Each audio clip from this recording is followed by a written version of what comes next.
I'm a queer person of color. I'm a mom of a 3-year-old, and I got into social work to be a therapist because I wanted to make a difference and be that therapist that I always wanted to have. I've been in and out of therapy since I was 14, and I just remember like meeting some of these people and just being like, "You guys suck," and that's just what it is. And honestly, like I get parents who come in and they're like, this is our third or fourth or fifth therapist, that there's just not that connection here. And I'm just like, and I, as soon as they meet me, they like, all the parents like kind of like look at me because I'm always in like leggings or sweatpants and a mental health t-shirt. And I'm just like, I'm gonna be on the floor. You would never catch me in jeans. Never. But and like that is what I love. I love to get down and talk real about them. And I love most about working with Nine and Up is they keep it real. Like if I give them a strategy and they're like, that sounds like a garbage idea, and I'm like, okay, valid. Like let's pick something else then. Versus adults where you have to like drag it out of them. I'm like, what are your thoughts? Like, tell me. Like, if you think this is bad, like, I'm okay with. I promise. Like, there's nothing you can say to me that would hurt my feelings. And I've had teens try to hurt my feelings, and I'm like, you can't get there. Like, I, it's just you can't. And I build rapport really easy with my kids because of that. Of I keep it real. I talk to them how I talk to a regular adult, and a lot of it. I've had parents not like me instead because they're like, there's some things that like she's changing, and I'm like, yeah, those are called boundaries. And they do apply to you guys too. And I am like Thank parents who you. can't do Yes. everything, like, and I'm able to like laugh and do dance parties and do like things outside of the box with my kids, and I love it. And something I always get asked is like, do you do a lot of prep beforehand? And I really don't. I really just review like what I did the last session, and if there's something particular that stood out, I'll have that like ready. But most of the time, especially for my high schoolers, I the session starts and they're like, "Are you ready?" And I'm like, "Okay, let's go." Like I'm ready. I know. I call everybody else side characters, and I love the tea. They're like, and this person. I'm like, they're like, she said this and this and that, and I'm like, oh my goodness. And this working with teens is something I'm extremely passionate about. I've actually been like trying to reach out to local schools to see if anyone would let me do an assembly for mental health, but I'm really struggling getting feedback, getting even responses to make it more accessible. I'm talking with the owner of the private practice that I'm in on doing like an accessible mental health support group that has like one cost for the full 6 weeks, and trying to make it so that way it's accessible for parents who can't afford it, but also like realistic, and that accountability piece because it can't be free because then no one shows up. Because when I was an intern, like I tried to run free groups and there's no accountability there. So it has to have like that sort of like balance. And that's why I really think that it really needs to be in schools. Like I have reached out to people. Even had like teens being like, I'm asking my school to do an assembly. Can I have your information? I'm like, sure. Like I'm okay with that. Like, but it's so hard to get schools to respond. And I'm even at like a I won't charge you. I just want to come and talk to these kids. It's so difficult. So platforms are important, and social media is the age that we're in. And I would rather them scroll on a For You page and see what my biggest thing is Instagram. I'm thriving with Tati. Like I post on my Instagram a lot. I haven't got the courage for TikTok yet, but I would rather them scroll and like see one of those like those quotes that sit with them. And a lot of those quotes are coming from sessions that I just had that day and that were just like really, really rough. And any personal challenges that I have as a clinician is sometimes like I get mad for them. And I'm just like, your dad said what to you? And like helping them like cope with it and everything like that. But if it sits with me, I'm like I gotta make a post about it. Like these boundaries, these children getting parentified, these unrealistic expectations need to stop. Like they're kids. They need to be kids. And yes, they're like, oh, I want responsibility and I want to be an adult, but that doesn't mean you have to give it to them in the ways that don't matter. Like they want more responsibility. They're productive ways to do so. So that's basically like all of me.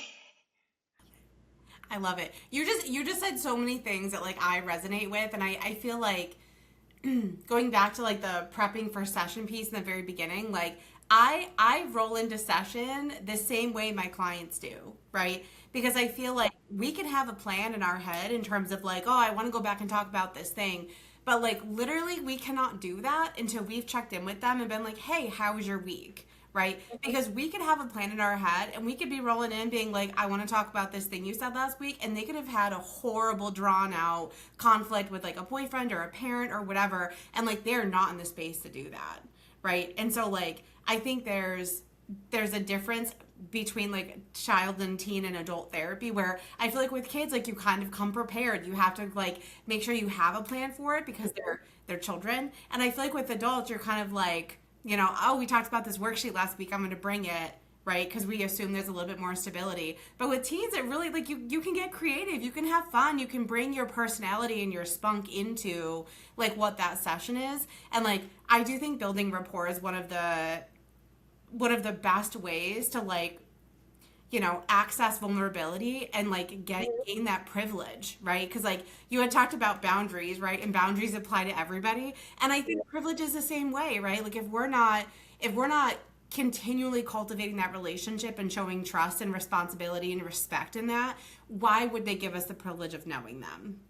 Exactly, especially when it comes to respect and just like uh I I'm one of those people who's just like they can ask me things up to a certain point and I'm not going to be like, oh no, like you can't know anything about me because that's unrealistic for a teenager who's like, why should I even trust you? Like, how do I know that you're not a hypocrite? How do I know that you are who you say you are? And like, so they'll be like, oh my gosh, I'm listening to this band. Have you ever heard of them? I'm like, no, but do you want to listen to them on background music? I got Spotify. Let's go. And they're like, I'll share like my music taste and things like that, and kind of go back and forth, and also sharing my own struggles because a lot of times they're like, you don't get it, you don't understand, and that's what I reached to a lot when I was growing up in therapy is that no one really validated that. They're like, oh, a lot of people feel that way, and I'm like, okay, but do you know anybody? Because that's not helpful. So I tell them, I'm like, look, like I understand what it's like because I've been here. And when they're having negative thoughts, and I'm like, I'm gonna be real with you. Like, they're not gonna 100% go away for the rest of your life. Like, I still have them, and I have a whole degree doing this. So we're just trying to get 70%, and we're good. Like, we're not doing perfection. I every tell everybody my first session, I'm like, progress over perfection. If you're looking for 100%, all of your issues are gonna go away. I am not for you. If you don't want somebody who's gonna keep it real, if you want a yes person, I am not for you. And make it clear with my parents too, and I'm just like, this is not a race, and you can't expect that in 3 sessions they're gonna be cured because they're going to be struggling for their lifetime. So we have to find coping skills, and also I'm gonna keep you guys accountable too because if I give her homework to being like, I want you to try this coping skill, and then she comes in and she's like, I didn't, but I did have a meltdown, and I'm like, okay, well, everybody in this knew about this homework and knew that we should try this skill during a meltdown, and nobody thought about it. Nobody. I think it can't just be up to the kid because again, they are a kid. It's not 100% their responsibility. It is a family participation. I get some parents who are really, really good, and some parents I have to like poke at a couple of times. But I've also had parents completely shut down of like the idea of doing any changes, and it really hurts the therapeutic process altogether. Because then we can't really get anywhere because there's that lack of support, or the parents don't want. They're like, well, that's a you thing, and I'm like, no, like your generational trauma is impacting her, so we need to talk about it. And I actually have a tattoo on my arm right here. And it says, I don't just break cycles, I burn the blueprint. And it is what I tell them, like, just because, your relationship with your parents were crappy and like they were offered to you, but you're better to your kids, doesn't mean that your kids don't have struggles, that your kids don't have any issues with how you're parenting them. I love all of that. I do think like, oh, I love that you're commenting and talking about the fact that progress doesn't happen in 3 sessions, right? Like I think that's such an unrealistic expectation to like come in and into therapy and be like, okay, look, in 3 sessions, all of your issues are going to be gone. right? And like when we think about behavior change for grown ass adults, right? Can take months for us to like shift one thing about like doing an extra load of dishes a day or like vacuuming twice a week, right? Let alone our expectations for humans whose brain development is just not quite there yet, who's managing all of the stress and structure of like high school and all the demands that happen, with like the social system at this point. And it's totally unrealistic. And so I love that you're naming that in session and being like, it's not going to happen, right? Like not in 3 sessions, right? And I love how you said that like adults are accountable too. Like family members are accountable too, right? So we can sit there and we can expect the teenager to like make all the changes and to like fix it, right? But if we're not also engaging parents and holding them accountable for supporting the kid or even helping to support and lead some of the practice, what are they doing? Exactly. And that's kind of where like I get into that radical acceptance too with some of my kids too. Just like we already know that your parent is shitty.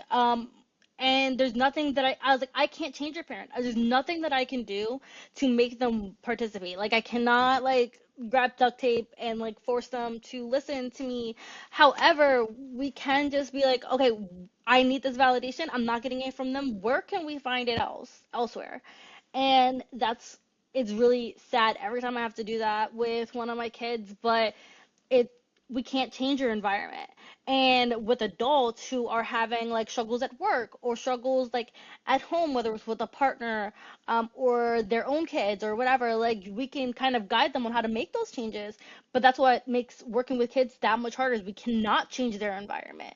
And as long as it's not a safety situation, there's nothing more that I can do. I can tell the parents over and over and over again, and to a point where I was just like, okay, we have to start practicing this radical acceptance. We have to be like, okay, they're not going to change, and I can determine what type of relationship I want with them long term. But right now, I need to focus on like, okay, they suck. I need to find this love in affirmations. I need to do like some DBT skills. Like I love people talking to themselves. I saw that all the time. I'm like, go ahead. I was like, sit and do an empty chair, or do it in your car, or put your AirPods in and pretend like, and like go take a walk and pretend like you're talking to somebody. Nobody's gonna know, and let it all out, like unfiltered. Like, I'm not a big fan of writing it down because I feel like that can backfire a lot of times, for parents who are going through their things and stuff like that. If they see this like letter basically to them saying like all of these reasons why I don't like you, so I was like, say it out loud. Out loud is power, and keeping it inside and just letting it simmer makes like the huge blow up happen. And then the parents are like, well, I have no idea why they got so angry all of a sudden. I don't understand. It's like because it's just sitting there, and anger can't sit. But you have to be angry at 100%. You can't half-ass anything. You cannot half do anger. You cannot half do sadness. You cannot half do joy. Like, you have to do it 100%. And I bring lots of Disney movies into my sessions as well. I have like 20 lounge flies. Like, I love Disney so much. And I will literally have homework sometimes, and I'm like, can you guys as a family go and watch Inside Out so you can see the importance of everybody expressing their emotions? Or watching movies from different points of view of like Encanto, like about how it took for one person to kind of change this whole narrative. And we talk about like how, like, she wasn't validated by everybody. Like, she knew what she heard the side conversations and everything. And for people who feel like their parents don't listen to them, and their parents and like hear conversations with about them, and they're like on the outside, like that's how it can feel like. I'm like, okay, well, what can we do to help her in those moments? Like, and if you can tell me what you can do to help her, you can do the same thing for yourself. I want to pause you for a second because I want to go back to what you had said because I feel like I want to name this because I feel like as teen therapists we do so much work to try to involve families, right? And we continue to do that work even when there's resistance, even when the parents are shut down, even when, right? But I feel like one thing you're talking about is that like sometimes we have to kind of do concurrent work where we're going to continue trying to work with the family and work with the environment, but sometimes we do have to continue focusing or maybe like hyper focus on how does a kid suit themselves, right? How does a teen provide them for for themselves if the parent is like really incapable, right? And I can get that there's a lot of people that are going to be like, "Oh, like you should never give up," but that's not what you're saying, right? Like you're talking a lot about like sometimes like we have to shift the focus if parents aren't able to be there for whatever reason and we've invested the time and we'll continue investing it, but like then we have to focus on how can you meet these needs, right? If your parents can't do it. And I think like again, if we're thinking about like the, you know, the best reality, like we would want that for everybody, right? We would want the parents to be able to be involved, but sometimes it just doesn't happen. Yes, and that's a hard reality and a hard pill for a lot of people to swallow. Just like when you give suggestions to parents, a lot of times they take it as a personal attack, and and I always try to like let them know like I'm not saying this as a criticism. I'm saying this as a way that we can improve for the future. Like I'm not saying what you're doing is bad. Like parents who, for example, like well, I'm trying to talk to them and telling them like this fear isn't real and we'll handle it and things like that. And I'm like, we don't need that. Like sometimes we need to lean into those what if thoughts and be in control and feel like, okay, what would happen if you failed that test? What would happen if that that girl did spread another rumor about you? Like what would happen then? And really talking them through it like that versus just being like, oh, we'll deal with it later. I understand you're coming from such a great place of love, but that's not what they need. They need different things. They need to be challenged. If these what if thoughts are going over and over and over again, they need to be able to come to you with actual real strategies that can help. And there's just ignoring the problem doesn't solve anything. It's like ignoring the dishes in your house. Like, come on. Like, are they gonna disappear? I wish. I really, really wish they would, but they don't. So, like, we have to address them. And I do also encourage my teens too to ask their parents, like, hey, can we talk about X, Y, and Z? But I also, before they do that, I'm also like, what would happen if you are met with like a brick wall? And what would happen if you're open with if you're met with open ears? Like both sides of that, so when they go into having conversations with parents to say, hey, I didn't like the way you said that, or I think we can improve in this way, with just realistic expectations, really, really realistic expectations, because not everybody is going to be able or want to do it and to make these changes, because a lot of times they have to look at their own stuff, and it's hard. It's a lot easier to ignore it than it is to like address the crappy things. But the thing about working with teens is to stop that generational cycle and the generational trauma here before we get to a point where we're an adult who's emotionally unavailable, who can't really allow themselves to be loved, or really like those insecurities have been invested in you so long you feel like they are you and they're not. They're like, this is, it's just a part of you. Especially with bullying comes so much and so hard, and it's just like it's a lot of like rumors and how to handle them, and learning your resources too, because your parents are not the only safe adults who you have access to every day. I use Google Voice, and I'm always like, if something comes up, you can message me and be like, I need to talk about this in next session. And sometimes I'll get a message being like, next session, I want to talk about a rumor that I heard about myself.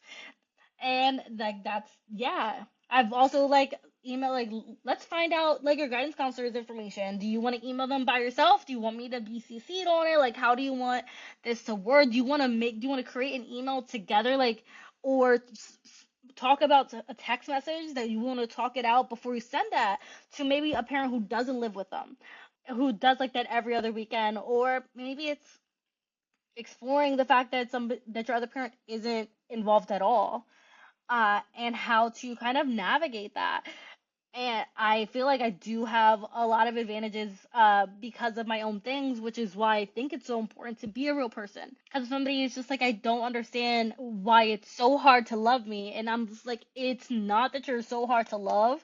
It's like they don't love themselves. And while that's not an excuse for their bad behavior, that's why they're acting the way that they are. So you have two options. We can either try to see if we can mend this relationship and kind of go from there, or you can just be like, okay, that's how you're going to be. I'm going to just figure out how I want to react to you instead, because we only make ourselves smaller if it's a point of we have no other option, and it's like we just need to survive the next year until like we're graduated. Like that's the only time I really encourage people to make themselves smaller, is if it's like, okay, we just need to get to a point where like survival, make it to the end, and maybe you're 100% outside of the house, or let's find some activities at the library, let's find some cool free or low cost events that your school is hosting that actually you've never heard of before. I love being a licensed social worker because I have all this experience in doing the research. Like I love doing different keywords, and just on Wednesday I was talking with one of my teens who had no idea there's like a whole K-pop thing going on at her library that following Friday. And she's like, the library has events, and I'm like, yeah, they do. And it's just like maybe it's not like the particular library in your town. Maybe it's the county one. Uh, Maybe it's just like a flyer or an event that you never heard of before.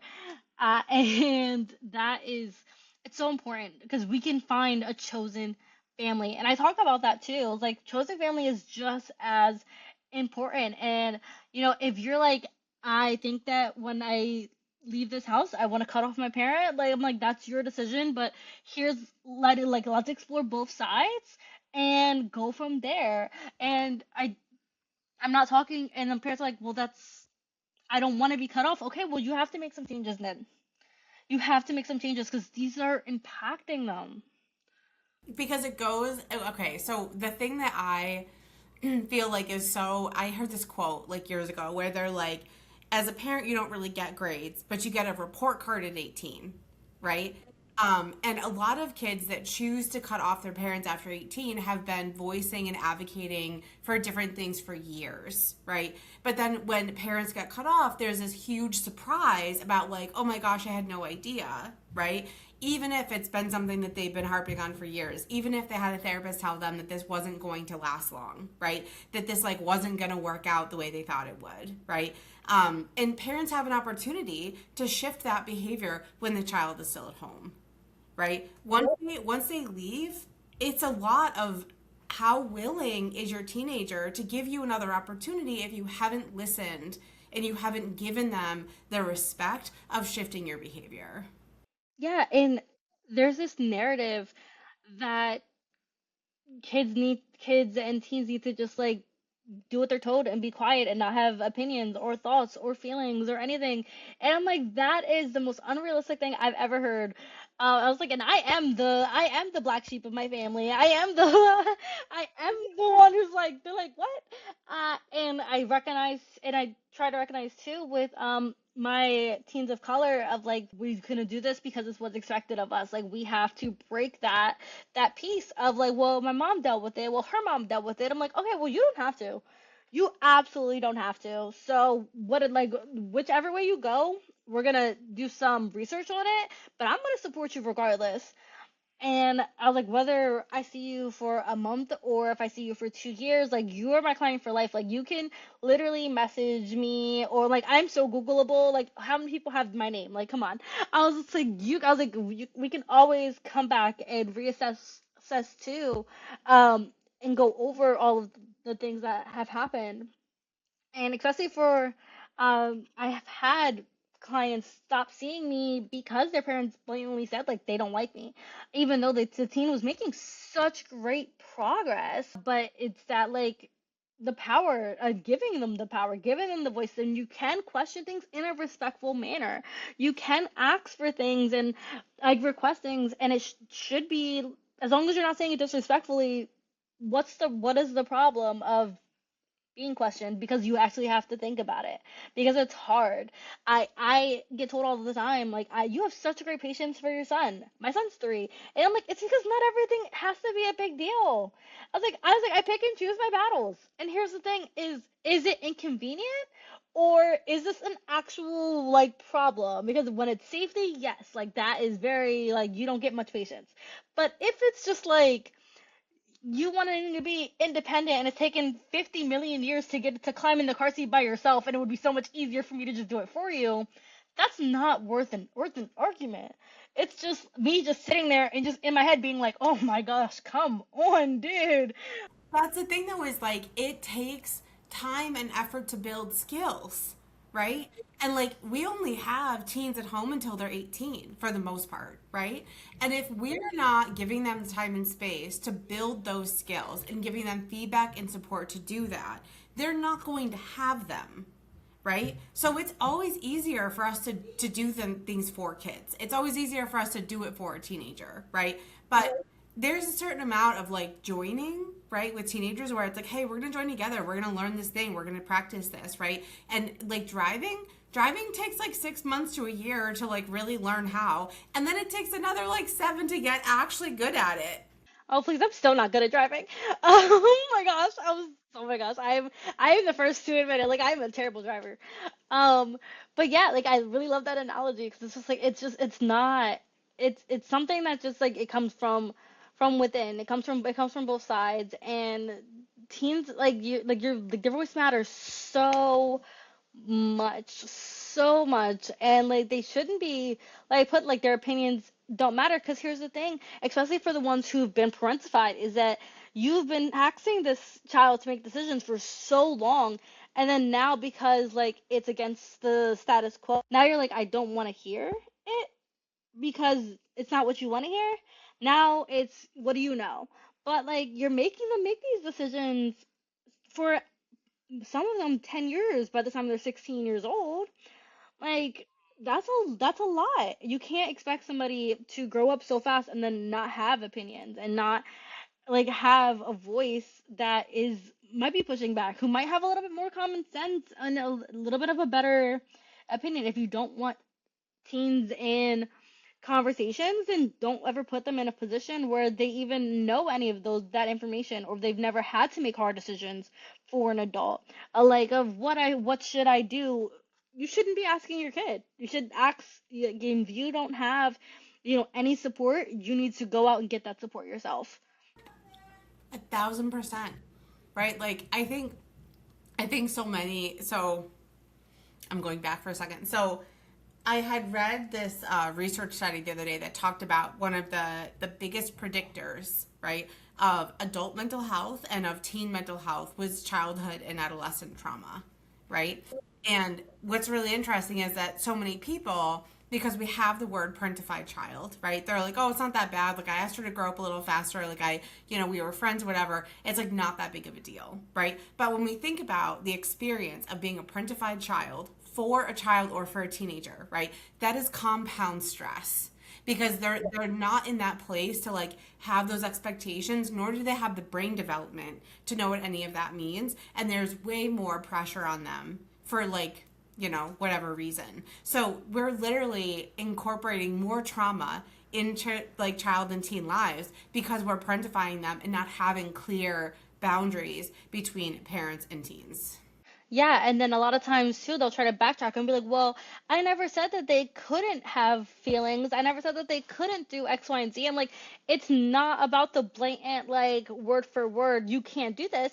It's, they're picking up things on the environment. There's a reason why at such a young age, even babies, newborns can tell like when they're safe and when they're not, when they're away from like, their safe person. Like they can tell that from the time they were born. So you think that your 16-year-old doesn't? Like, yes, you can pick up on the environment around you, and where they can be like, okay, I know that I've heard my parents talk about this, and this, so I know that I can't share this with them.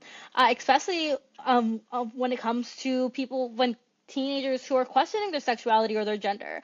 It's like, okay, I know that my parents support like this person, so I'm never even gonna share it with them that this is a possibility because I don't want them to think some type of way.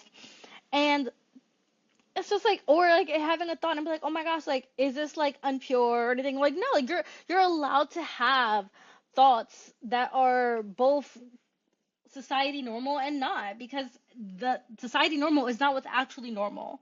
Like that actually like doesn't exist. It's just a narrative that people get fed to. And honestly, a lot of it is filled with lies. And going back to what you said about the friend thing is one of my favorite books, What My Bones Know by Stephanie Foe. She talks about how after her mom had left and like she was living with her dad, that it was sort of like this friendship, and just like they would just bash her mom, and I'm like, that is not a position where a child should be in. And the I don't know if you read the book, but it's a lot. It's really heavy, trauma related. But it's just like this is what happens when somebody is like not put in a position where boundaries are set, and like for the until she cut off her dad, like he leaned on her so heavy. Like, what should I do with my new family after he abandoned her and she was living by herself in this house at like was like 16 or 17 years old, living alone that no adult knew. And then you go back and she's 20 something years old and having to step out of meetings because her dad's having a breakdown. So she's walking him through it because it's about his new family, his new kids with his new wife and everything. And then he was surprised when she finally cut him off. I'm like, oh, the red flags are like planets at this point because like there's so many things that are just not okay. Not okay at all. And we cannot have that. Like we can have a great trusting relationship with your teen, but it can't be friend level. It has to have that sort of not really power dynamic, but just that boundary of just like, hey, like I'm still gonna do what's best for you, and I love you, and I am dealing with things that you will never even know about. And that's the biggest thing. You as a child, you as a teenager should not know your parents' problems at all. Like the ones that are, let's say, are directly impacting you, and you're actively like seeing it on accident. You shouldn't be a part of it. How do you help parents assess what is like safe and appropriate for them to share or for them to model for their teen? Most of the time, I ask them how would they feel if a 13-year-old off the street came up to them and said those words to them. Would you be shocked, or would you feel like that's normal? If you feel like you would be like shocked, like, oh my gosh, like where's her parent, then you shouldn't be saying it to your kid. And a lot of times that is, I've gotten like full blown on like sit back moments where you're just like, oh, like I've had a parent ask like, I want to share my struggles with my kid, but I was like 20 something when I had these struggles, and I'm like, your kid's 13. Those are wholly different areas of struggle. Like if struggling mentally, I was like, you can share it with limitations. You can share it with like, I've had these thoughts before, and not get into too much detail. You can share things at a level of like allowing them to hold the driver's seat too. To be like, hey, like I've had these struggles too. I'm not gonna share anything everything, but if you have any questions or if you want to know if I've ever experienced this, I can say yes or no. Yeah. I do think that there's a kind of a gray boundary in terms of like parent disclosure. And I think like my answer to my question when I had asked you would have been more around like if it has a relation with something that your teen is going through, and if it has an emotional lesson, right, in terms of like this is how I managed anger, like I was really sad when this happened, right? Like I think that can be super appropriate. But I do think it's hard sometimes to figure that out as a parent of like I want to be supportive, and sometimes that's my way to do that is to share a story. But then I do think it's really important to check yourself to be like, what would that be like if someone walked up and just said that to me on the street? Yeah, I mean, and I love I have a couple of teachers who I follow, and I love hearing those like, this is what my teens have said to me today, today, and some of the most unhinged things that I've ever heard in my life. And that's kind of where I go from that. I'm like, if a random kid tells you this, how shocked would you be on level of 0 to 100? Like, this is it's really really interesting. Some of the things I'm like, wow, like yeah, that is true. It's just in a blunt way to say the truth. Especially because they don't care if they hurt your feelings, if they're talking trash about like your outfit or your hair or anything.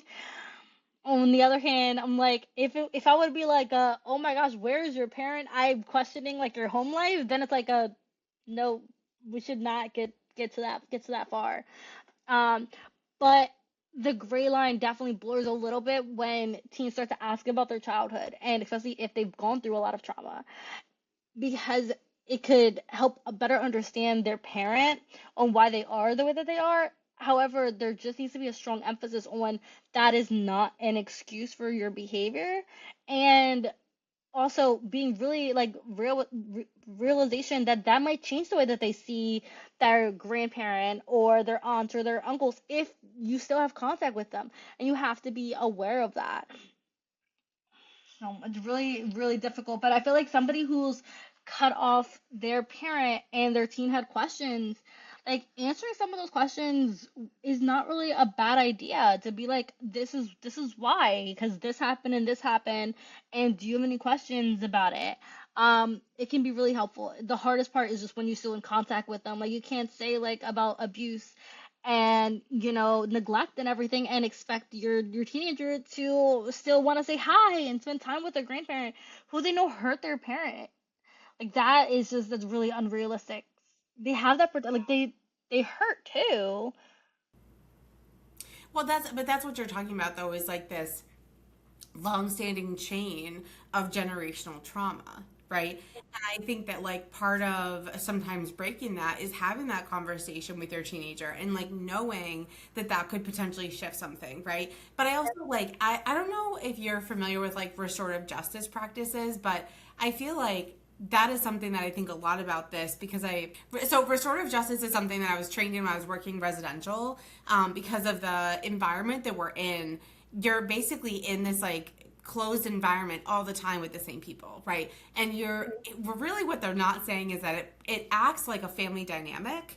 And so there are people that are friends with you and also foes with you, and there's staff that you like love, hate, and like really like we got trained in restorative justice to help facilitate conversations and repair within like the family system in the residential environment. And I think a lot about how that could be utilized in breaking generational cycles, right? Because just because you have an experience of abuse or you have an experience as like mistreatment or trauma or whatever, it doesn't rationalize behavior, right? But it can give us information about where some of that is coming from. And I think it's kind of an interesting dynamic because you had said, I can't remember what part this came up in, but you had basically, I think, made reference to like having the teen like understand where the parents at right now and like what their limitations might be. And it's really interesting because I was like, that's literally an example of like having a teen meet someone where they're at, and it sucks that that would be their parent,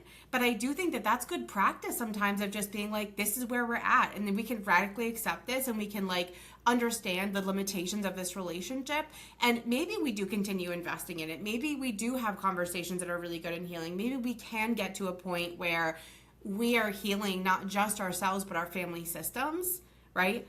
But then there's also the other possibility where it's like that just may not be the thing. Yeah.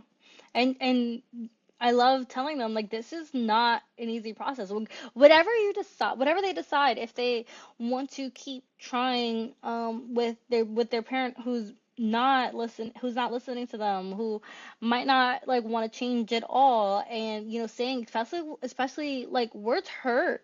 Like words hurt so much. And I mean, when I hear some of the things that parents have said to my kids, like I get shocked, and like I'm like I hurt for you because of these level of disrespect. But so like I really really want this relationship, and I really really want this. It's kind of just like going in and just being like, okay, well, so that's maybe when that restorative justice will be helpful. I'll just be like, okay, like how can we repair this but knowing like nothing is gonna change.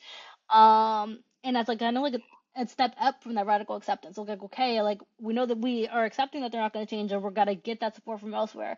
Now let's go one step further and be like, how can we repair this relationship and how this relationship is gonna look, while we're still living under the same roof and even long term, because it's really hard to cut off a parent. Like I haven't talked to my biological dad in almost 10 years. Like, and I'm like, it is difficult, and people, I was like, and also, if you have no contact with one parent and still contact with like that side of family members, like you're going to get some negative things. And how are we handling that? Like, how are we going to handle the pushback and the judgment? Because there will be judgment, and not everyone's going to understand. And especially with that, blood is thicker than water. Like, absolutely not. Like, your chosen family is just as important. Because they're the ones who are impacting, who you want to be. And that's what it always is. We teach teens, like, make sure that you watch who you're friends with. Make sure you watch who like has your name in their mouth. Like, make sure. But we're not thinking about the people at the house too. Like, that also impacts who we want to be and how we want to change. And knowing all of these things, and being that like black sheep who's just like, you know what, I see this is garbage and I'm gonna change it, is really difficult. And there's gonna be some really lonely moments. So how are we going to show ourselves a little bit of extra love? Like, can we make a list of like all of the reasons why this is good for us in the long term? Can we allow ourselves to have that grief and cry about it?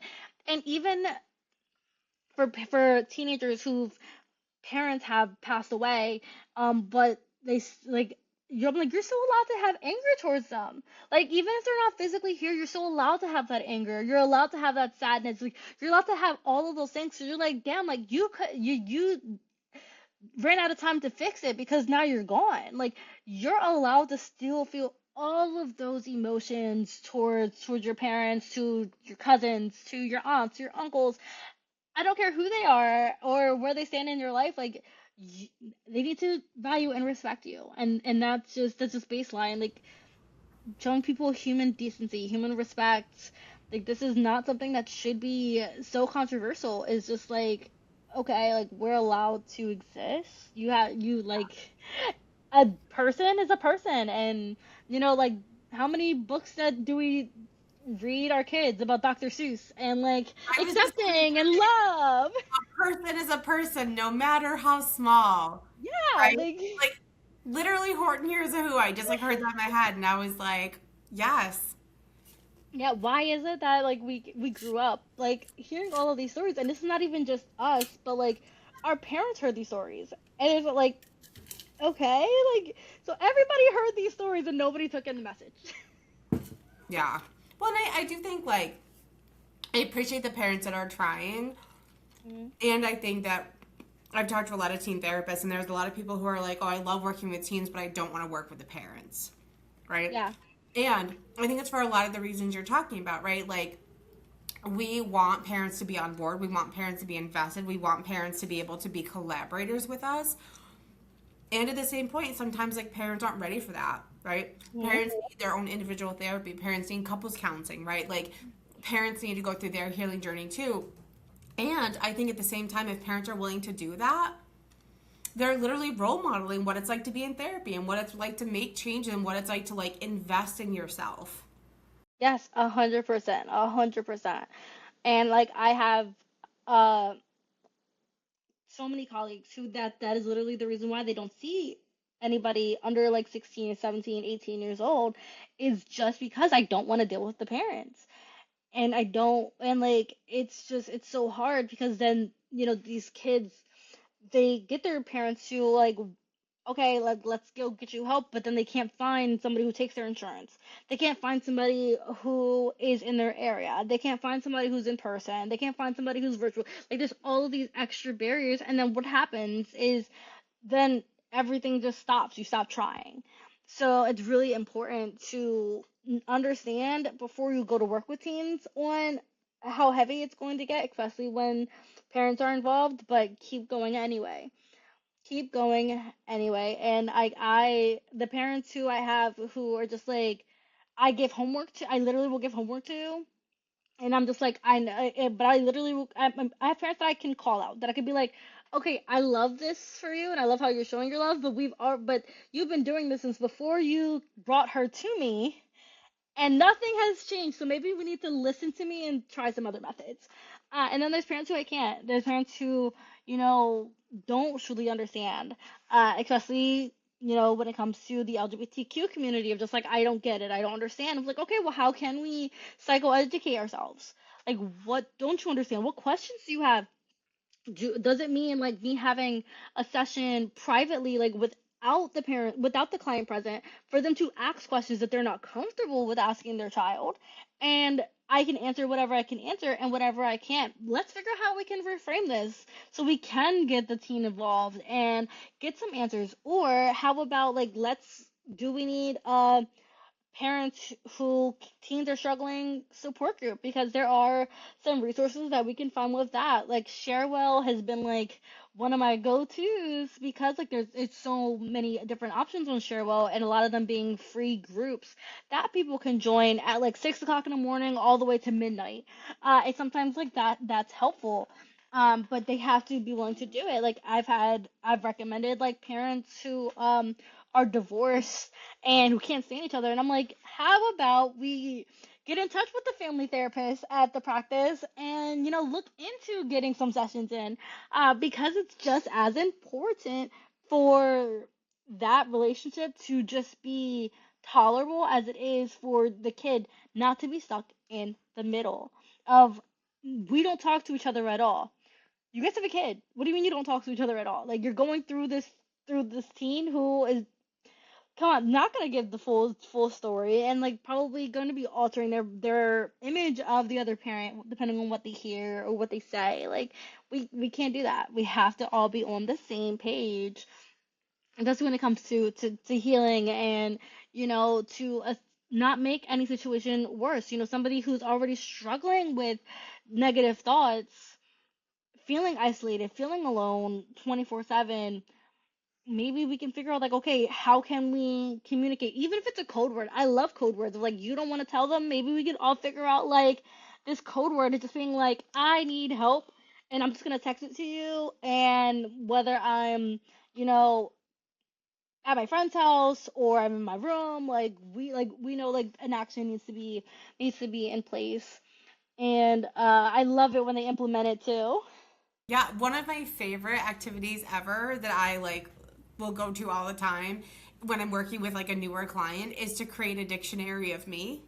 And it's basically just literally writing down, like, when I say this is actually what that means. Or when I say this code word, this is what I want that to mean, right? And it's literally like a how to guide for like parents or friends or whoever that they feel like they want to give it to. Because stuff like that is so important. Like building the communication pattern, right? Even if it is a code word, a color, a number, right? A phrase. So important for them to be able to say, like, I'm gonna start advocating for this thing that I need. Yeah, definitely gonna steal that idea of doing it early on. It's like, everybody next week, everybody's homework. It's all the same thing, guys.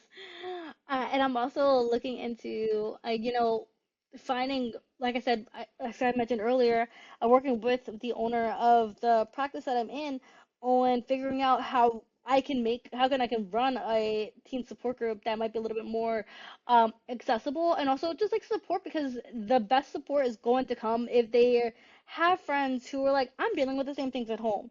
Because sometimes it's harder to be like, for it to be like, well, all of my friends seem like they have perfect families and a perfect life and a perfect this. I'm like, okay, pause. Let's go through. How about you go through your own Instagram page right now and tell me where it looks like on Instagram that you're struggling. So we need to also, it's important for them to kind of like reason with themselves, and with the friends, and be like, okay, like, maybe we're all struggling, just nobody wants to say, hey, I'm struggling, because they don't want to get seen as stereotyped. And that is the biggest thing. There was a trend not too long ago, and it was when the assembly is about mental health, so I walk out, because when I was struggling, the only thing anybody cared about was my attendance. And like, that was a trend that was going on for a while. And it's been like, no, like, you're seen, you're heard, and like, this is so many people. it's impacting, that it becomes a trend on TikTok, this means that that's that big of a community that you have. And social media gets a bad rep because yes, it can be like a place for cyberbullying and everything like that, but can also be a wonderful place for people to feel seen. I was like, no matter what your interest is, even if somebody in your little small town doesn't know, there are millions of people out there who probably love the same things that you love, and that shows them like when you grow up, like you can find a chosen family because actually, like there are people who like the same things that you like. There are people who are just as interested in things, even if you think that they're weird or like, oh my gosh, like I love to knit. Who my age loves to knit? I'm like, actually, turns out a bunch of people. So let's go explore that. Um, and it's just I'm just like do the right hashtag and find things. And I always tell them, I was like, however, never go and meet with somebody. I was like, don't tell your parents that I told you to meet with somebody offline. But it's just about like finding the people who are also the same interests, and just so you feel less alone safely.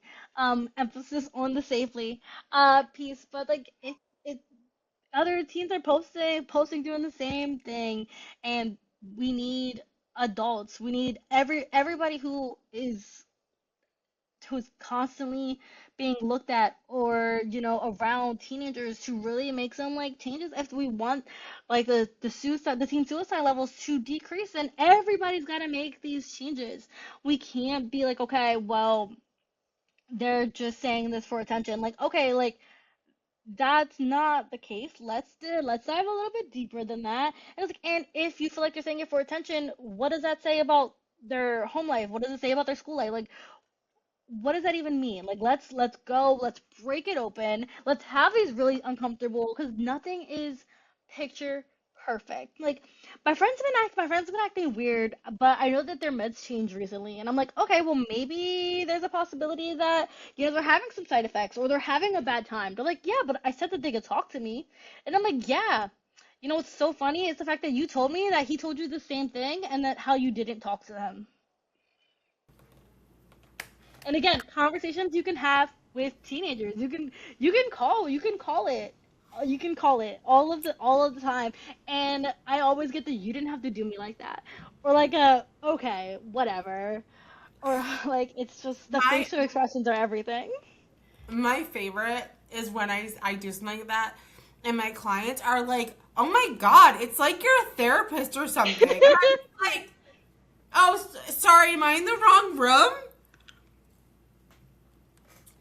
Oh my gosh, it's kind of like when they're like, and like I felt like I was talking to my friend for a moment, and then it just kind of like that click on. I was just like, oh, okay, whatever. Like, and like the smiles and the smirks and the like, even like the mocking faces. I'm like, yeah, but you know that I'm right. Like I love it. I love it so much. And two, that's another thing that parents have to be okay with. I'm just like, you have to be okay with the smirky smiles and the smirky comments, because sometimes they're taking it in. They just don't want to say that you're right. And like, like I know so many adults who don't like to admit that they're wrong. So Yeah, like, how would you expect a teenager to do that? girl. I have one of my favorite clients of all time. Literally, I called her out on something, and it took like it was like a 15-minute conversation, right, of like, explaining this. And at the end of it, she was like, "Okay, I might be fucking wrong, but at least my hair isn't fried." And I Oh my was god. like, girl, okay, like there's nothing you can say that's gonna offend me. Like I am fine with whatever you think about my hair, but I'm really glad you think I'm right. Okay, so you have been working with teens for a long time. So do you have any sort of like quick tips or advice for like new clinicians or people who like are working with teens and just like want to feel more passionate about it? I think that you really have to self-reflect and question that the power dynamic that you're going in there with, and you have to maybe lower what the textbook is telling you, because we really have to reach them exactly where they are and allow them to feel like they're in control, because there's so many spaces where they're not in control. Put your like ego to the side. You have to readjust this power dynamic when you're working with teens. And I don't care what the textbook tells you. Those textbooks are written by like old white men, and they don't understand the reality of it is to be teenagers, especially teenagers today. And we need to be able to walk into that space and be okay with you are not the boss, they are, and letting and knowing like you don't know their whole story, even if they share a lot with you that very first session or the 30th session, like you're never going to know their whole story, and you're never going to know what it lies behind their head. So you really have to be okay with that. Yeah, yeah.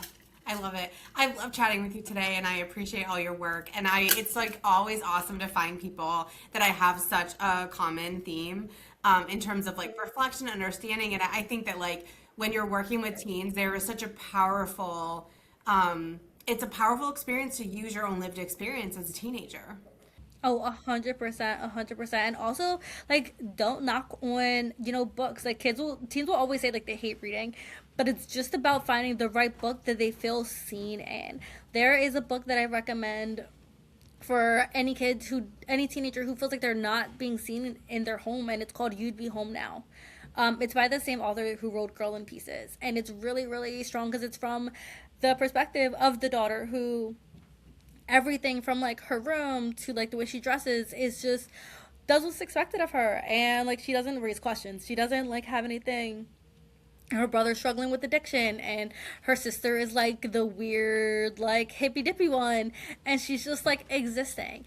And that's absolutely like, a narrative that gets seen, and how do we break that? And also, if you see something, you read anything that you're like, I really, really love this and I see myself in this, encourage that teen to share that book with their parent.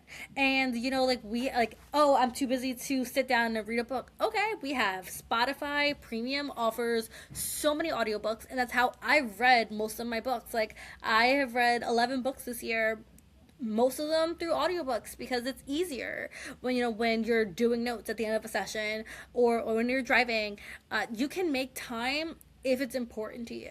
And I get not being able to sit there and read and concentrate when you have 1,000 things to do around the house, but just plug in some headphones. Everybody's got some, and taking that extra step to find that common ground in media. Media is just as important. Social media, in movies and books and TV shows, and it can be the thing that can be the changing point for both the teen and for the parent as well.